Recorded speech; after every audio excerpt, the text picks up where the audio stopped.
It was 7:42 p.m. on a rainy Thursday in Seattle when I opened the email. Not a new one, an old one. The kind of message you don't revisit unless you're trying to convince yourself that you're not crazy, that you did everything right, that you weren't just imagining it. The subject line was painfully clinical. Performance-based compensation proposal Q1 review. Sent exactly 184 days ago. Still unread. I hovered over it. I didn't click. I just stared, heart pounding louder than the hum of the fluorescent lights above me. That email had taken me 4 days to write, not because I was demanding, but because I wanted it to be fair, documented, justified. I had pulled industry averages, listed our competitors' salary brackets, attached quarterly performance metrics showing I had retained over 93% of high-value accounts. I wasn't just asking for more. I was proving why I'd earned it. But the CEO, Ethan Cole, had never responded, never even opened it. That's the thing about corporate cruelty. It doesn't always come with shouting or pink slips. Sometimes it arrives dressed in silence, a silence so precise, so deliberate, it cuts cleaner than any knife. I wasn't new. I wasn't lazy. I wasn't entitled. I was Helen Shaw, 49 years old, senior brand strategist at Bright Peak Collective. And for nearly a decade, I'd been the invisible scaffolding holding this agency together. I wasn't on the billboards, but I was behind every campaign that kept our doors open. My biggest client, Naturatech, a health tech giant, accounted for 38% of our annual revenue. I had onboarded them, nurtured them, saved 3 of their launches from disaster. They didn't call me strategist. They called me translator. I spoke their chaos into clarity, their maybes into measurable success. And still, I sat there, 6 months later, watching a ghost of an email float on my screen like a weightless betrayal.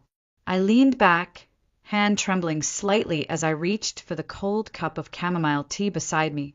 The office was nearly empty now, only the night janitor humming somewhere down the hall, and the sound of rain tapping against the glass like a metronome reminding me, "You're still here. You're still waiting." The worst part wasn't the money. It never was. I lived modestly. My car was a decade old. My blouses, carefully pressed, had seen many seasons. What I wanted, what I needed, was to be seen, to be acknowledged. Just once. Instead, I became a fixture in my own office. Not a person. A placeholder. It had started subtly. A missed invitation here. A rescheduled meeting there. Then one afternoon, during a Friday team sync, the CEO's assistant, a fresh-faced MBA grad named Lindsay Huang, laughed and said casually, "Oh, Ethan said those kinds of emails aren't top priority right now." Everyone chuckled. I didn't. I smiled, nodded, swallowed hard. And in that moment, I realized something I hadn't wanted to admit before. This wasn't an oversight. This was a message. They weren't just ignoring me. They were slowly erasing me. And I had 2 choices. Disappear quietly, or let this silence become the beginning of something louder than they could ever imagine. The next time I walked into the conference room, Lindsay was sitting in my seat. My seat, the one I had always taken, 3rd from the left, closest to the dry erase board because I liked to sketch frameworks during brainstorms. Ethan didn't even glance up. He simply motioned toward the far end of the table and said, "Lindsay's leading this one. Fresh energy. Fresh energy." That was his phrase of the season. It sounded like a sparkling water ad. I nodded, said nothing. I walked across the room, each step heavy, like the air had thickened just for me. I took the seat he indicated, 2 chairs down from where I had always belonged, and opened my notebook as if nothing had shifted. But everything had.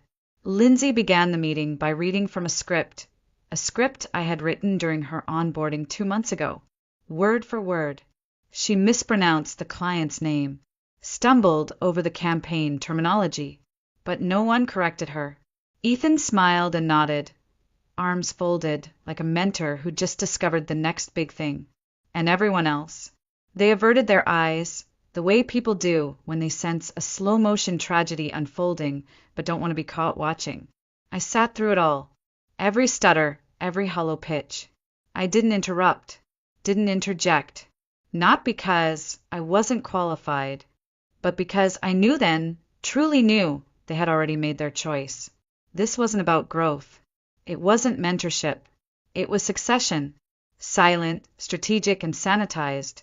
One by one, I began to notice the shifts. Emails that used to come directly to me were now addressed to team. Projects I had initiated were being reimagined with new leads. Client meetings were scheduled at times I couldn't attend, then followed up with recap memos that subtly omitted my contributions. Then it happened. I received a calendar invite. Subject line, Delamar account transition brief. I froze. Delamar had been my account for 4 years. I'd brought them in during the midst of a merger crisis. I'd soothed their panicked CEO, rebuilt their brand identity from scratch, and coached their communications director through a public product failure. And now they were being reassigned to Lindsay. No explanation, no heads up, just a clean line of digital ink spelling my erasure. I walked straight to Ethan's office, knocked once, entered. He was sipping some artisanal cold brew, scrolling through reports. Was there a reason for the Delamar shift? I asked, tone calm but clipped. I wasn't looped in. He looked up, face blank as a polished marble countertop. Lindsay's portfolio needs growth. She needs real-world accounts under her belt. I'm sure you understand. I stared at him for a beat, then said evenly, I do. I just hope Delamar does too. He chuckled, a thin, dismissive sound that didn't reach his eyes. They'll be fine. It's just logistics. But it wasn't, and we both knew it. This was no longer just about ignoring a raise. It was about replacing me, task by task, seat by seat, identity by identity, until the only thing left of me would be a name on archived email chains. That night, I sat in my car in the dark parking garage. I didn't drive. I didn't cry right away. I just stared at the dashboard, letting the truth settle in like cold fog on glass. They were phasing me out, not with layoffs or accusations, but with indifference. And yet, I still showed up the next morning, not because I was loyal, not because I was weak, but because I wasn't done yet. The Monday of the Q3 alignment meeting arrived with heavy skies and heavier silence. The office buzzed with its usual nervous energy. Cheap coffee, half-hearted greetings, and the unmistakable undertone of something shifting. The calendar invite had said, all strategic team leads mandatory. But I wasn't a team lead anymore, at least not officially. Still, I showed up. I wore my navy blazer, the one with the structured shoulders that made me feel like I still mattered, and stepped into the conference room like I had every quarter for 9 years. Not one person greeted me. They glanced and looked away. The kind of look you give a colleague you think won't be around much longer. Ethan stood near the screen, remote in hand, smiling with that curated confidence he wore like cologne, manufactured, expensive, but utterly hollow. Lindsay sat next to him, her hair freshly done, a new gel manicure glinting under the lights. She was glowing, the kind of glow you get when someone's told you you're the future. I sat in the second row, not by choice. No one had left me a seat in front. The meeting began with the usual parade of corporate jargon. Ethan clicked through slides filled with words like synergy, optimization, dynamic vertical integration. Then he paused. We're entering a new phase, he said, clicking to a new slide titled Strategic Streamlining. It's time to reassess where we invest our energy and our resources. The room fell still. Ethan let the silence linger, like a predator waiting for the prey to breathe. Then he continued. Some individuals have been here a long time. And yes, they've done good work. But tenure doesn't guarantee alignment. If anyone feels entitled to compensation just because they've been around for years, without adapting to the company's evolving direction, perhaps it's time they ask themselves whether this is still the right place for them. His eyes flicked to me, just for a second, but it was enough. The kind of glance that says, "This is for you." The room didn't gasp. No one said anything, but I felt it. Every pair of eyes drifting my way, some quick, some lingering, some apologetic, some relieved it wasn't them. Lindsay shifted her papers, just barely smirking. And Ethan? He moved to the next slide, as if he hadn't just gutted me in front of everyone I'd mentored, trained. Fought for. I sat frozen, every cell in my body screaming. How dare he, after everything I gave, every late night, every impossible deadline met, every crisis averted before it reached his inbox. This was what I got, a public shaming masked as a strategic update. But I didn't flinch. I took notes like nothing had happened. I stayed until the end. Then I walked out of that room the same way I'd walked in, back straight, chin high, heart bleeding in silence. But something had changed. This wasn't about being passed over anymore. It was war. And I wasn't going to fight it with fire. I was going to fight it like a strategist, with patience, with precision. And when the time came, I would make sure Ethan heard everything he had refused to see. Loud, unignorable, and final. That night, I didn't go straight home. I stayed in the office long after the lights had dimmed and the hallways had emptied. I needed the silence, not the kind they had weaponized against me, but the kind I could finally claim for myself.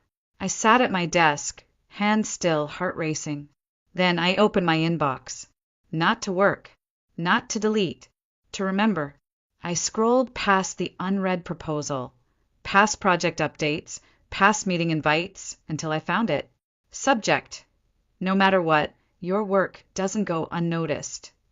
It was from Dr. Evelyn Park, VP of Strategic Operations at Naturatech, dated 6 months ago, just a few days after I had submitted that damned proposal. I clicked. At the bottom of the email was a line I had forgotten, or maybe buried. "Helen, if this agency ever forgets your value, call me directly. We'd be lucky to have you." I didn't cry. I froze. Then I whispered, "You saw me!" It felt like a rope being thrown to a woman drowning with a smile on her face. I hadn't even known how desperate I was for someone, anyone, to acknowledge that I still mattered. But I didn't respond. Not yet. This wasn't about escape. This wasn't about finding a new job. It was about leverage. The difference between quitting and walking away with power is the plan. So I started building mine. Over the next few days, I became a ghost with a purpose. I reviewed every email I'd ever exchanged with Naturatech. I dug up campaign decks, launch reports, client testimonials.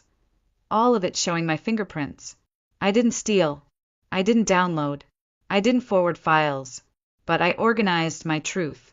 The proof that I wasn't just a replaceable cog. I had been the engine. Meanwhile, the office buzzed with false optimism. Ethan announced agile restructuring. Lindsay handed out vision boards for Q4. And I just smiled. Because they didn't know. They had no idea that I wasn't surviving anymore. I was preparing. 3 nights later, at exactly 9:13 p.m., I sat on my sofa with a glass of wine in one hand and my cursor hovering over the reply button in Evelyn's email. I inhaled, typed, "Hi, Evelyn. Your message meant more than you know. I'd be open to a conversation, strictly informal for now. Let me know when might be a good time. Helen." I hit send. The reply came 20 minutes later. "Tomorrow at 11 a.m. I'll send a link." My hands trembled. Not with fear, with possibility. I didn't tell anyone, didn't rehearse, didn't spiral. I simply prepared, because for the first time in months, I wasn't waiting for someone to open my email. I had opened the door myself. The next morning, I logged into the call 5 minutes early. I wore a soft gray blouse and a calm, neutral expression, the kind that says, "I'm here, but I'm not begging." At 11 a.m. sharp, Evelyn appeared on the screen, just as poised as I remembered. Sharp black glasses, silver hair swept back, and that calm confidence of a woman who had outlasted every kind of nonsense the industry could throw at her. She smiled, warm but direct. "Still keeping everyone in line over there," she teased. I returned the smile, just a twitch at the corner of my mouth. "Trying." She didn't press, didn't ask about Ethan or the disaster I was tiptoeing through. She just cut to the heart of it. "Let me be clear, Helen," she said, folding her hands. "Natura Tech has been reevaluating our agency partnerships. We've noticed the decline, the shift in tone, consistency, follow through, and frankly, we miss the way things used to run when you were leading the charge." My throat tightened. She continued, "We've been considering bringing some strategic operations in-house. And if you're open to it, I'd like to offer you the chance to build that from the ground up." I blinked. "You mean lead the division?" "Build it, let it, staff it how you see fit. You'd report directly to the C-suite. Remote first, flexible terms, and of course," she paused, her smile widening slightly, "a salary that reflects what you're actually worth." It was almost too much, too validating, too sudden, too perfect. But it wasn't a fantasy. It was a mirror, finally showing me a reflection that matched what I had given for years. I didn't say yes immediately. I asked questions. I stayed measured. But somewhere in my chest, something had already said yes the moment she uttered, "We miss the way things used to run." When the call ended, I didn't dance. I didn't pop champagne. I just sat there, hands in my lap, the cursor still blinking on my laptop screen, and let the realization settle in. I hadn't been invisible. I'd been ignored by the wrong people. And now, finally, the right ones were paying attention. Later that afternoon, I pulled together everything.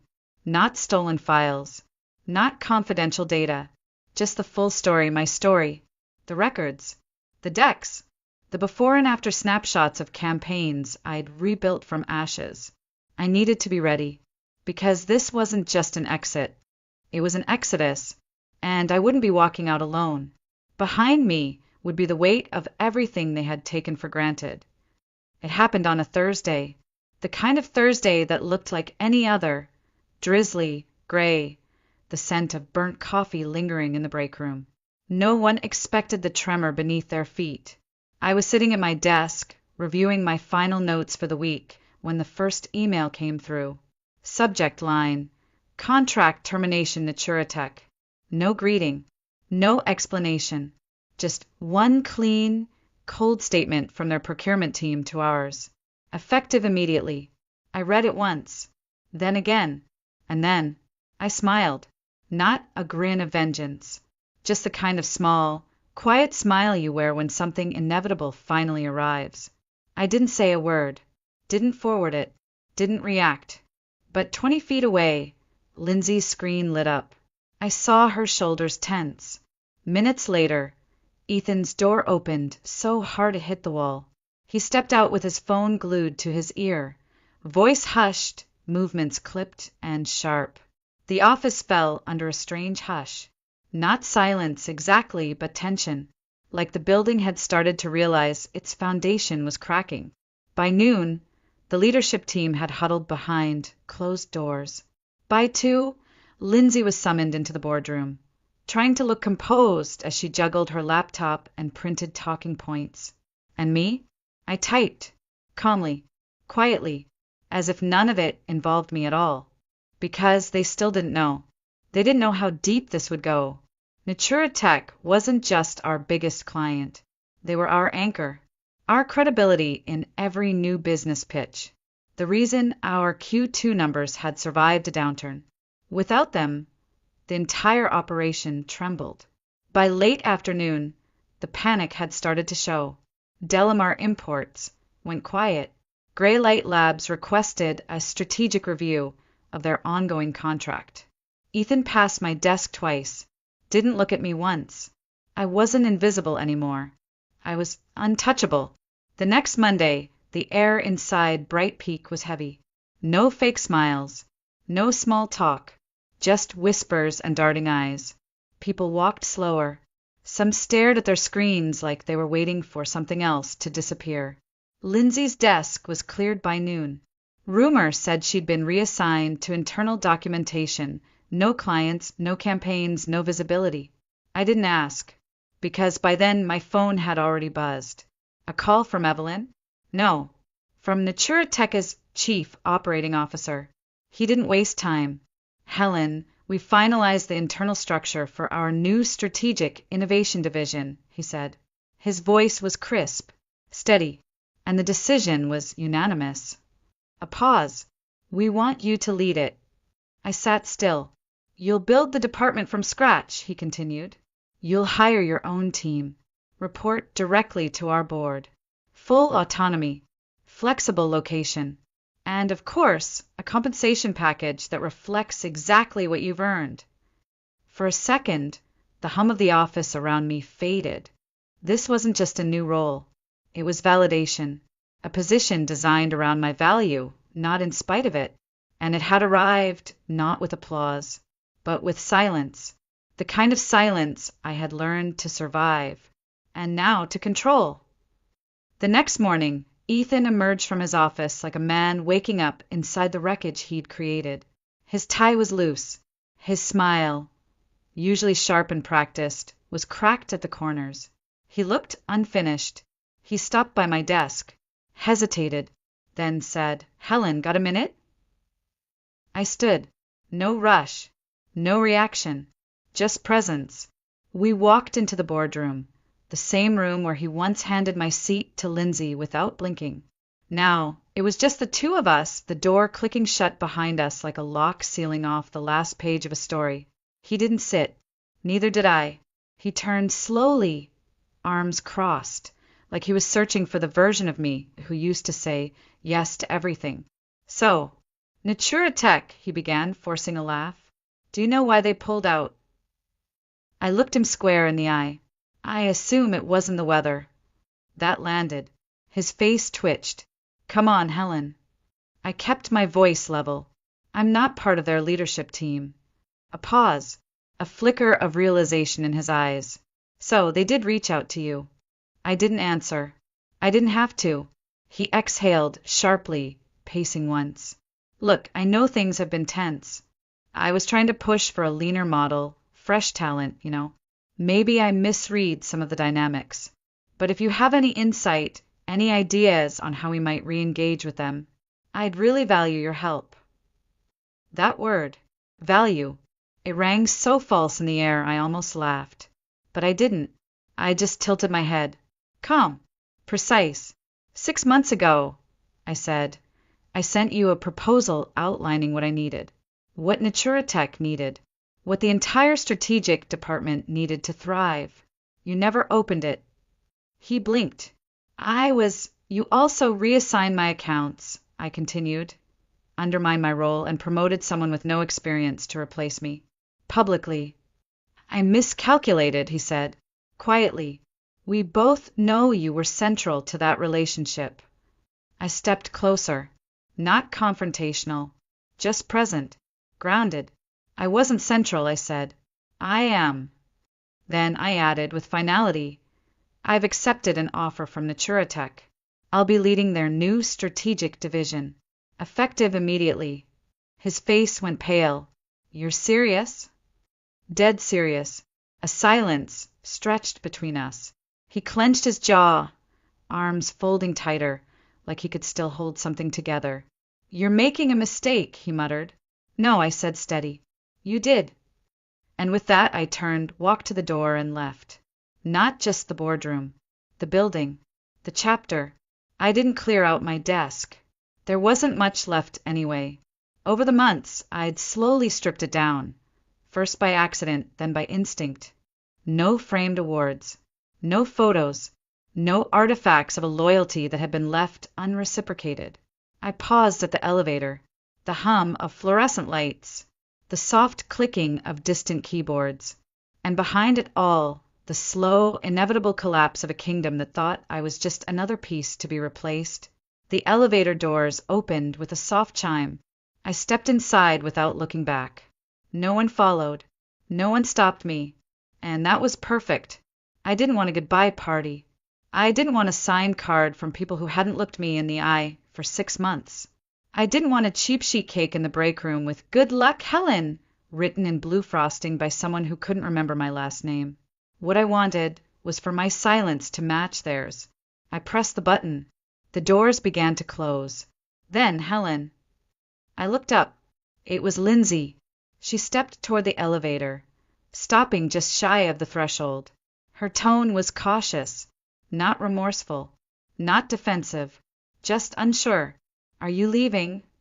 I gave a slow nod. "I am." She hesitated. Then, quieter than I expected, she asked, "Is it true? About Naturatech?" I didn't confirm. I didn't deny it. I didn't need to. The rumor mill had done its job. She shifted awkwardly. "Well, good luck. You deserve it." That surprised me. Not because I needed her blessing, but because I never expected she had enough grace left to say it. "Thank you," I said simply. And the door slid shut. Down I went.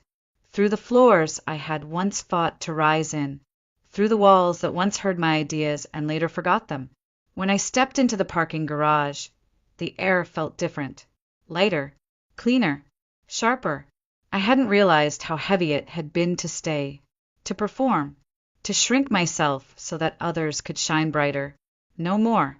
I drove home with no music. Just the quiet hum of tires on wet pavement and the calm rhythm of a life finally shifting back into my hands. That night, I poured a glass of wine, opened my laptop, and logged into my new inbox. Helen.shaw@natratech.com, there it was. The welcome email sat at the top. "We're thrilled to have you on board. Let's build something exceptional together." I leaned back. My eyes stung not from sadness, but from something I hadn't felt in a long time. Joy. Not the joy of being praised, the joy of being trusted.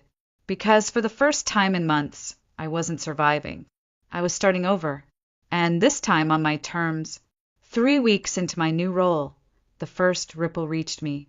It came in the form of a call, from a number I didn't recognize, but a voice I knew immediately. "Hey, Helen," he said. "It's Mark, from Greylight Labs." I smiled. Mark was a CMO I'd guided through one of the roughest product launches of his career. He didn't call for small talk. "Congrats on the move," he continued. "Honestly, we're thinking of doing the same." He didn't have to explain. I knew what he meant. They weren't just curious. They were following the work. Following me. Within days, 2 other clients, long-standing high revenue, reached out. Not with complaints. Not with urgency. Just interest. "Where did you go? Would you be open to consulting? Could we talk?" I didn't promise anything. I just listened. And with every conversation, it became clearer. The legacy they tried to erase was still very much alive. Meanwhile, word trickled in from back channels. Bright Peak was unraveling. Q4 contracts fell through. New business pitches went nowhere. Staff turnover had quietly doubled. Lindsay? She'd been moved again, this time to internal training. No clients. No launches. And Ethan? He'd gone quiet. No posts. No thought leader quotes on LinkedIn. No newsletters from the self-declared visionary. Too poetic, really. But I didn't gloat. That's not who I am. Instead, I reflected. Because here's a truth no one likes to say out loud. When you treat people like they're disposable, you teach them how to disappear. And when you push the right person far enough, you don't just lose them. You lose everything they protected, everything they held together while you were too busy promoting fresh energy. I wasn't perfect. I stayed longer than I should have. I swallowed more pride than anyone should.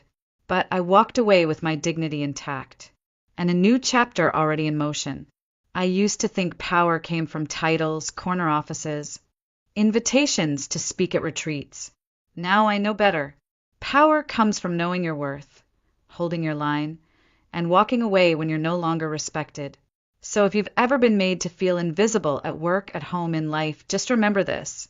Sometimes the most powerful thing you can do is stay quiet, stay sharp, and let your exit echo louder than any scream. Because when you leave with grace and truth on your side, they don't just remember your absence.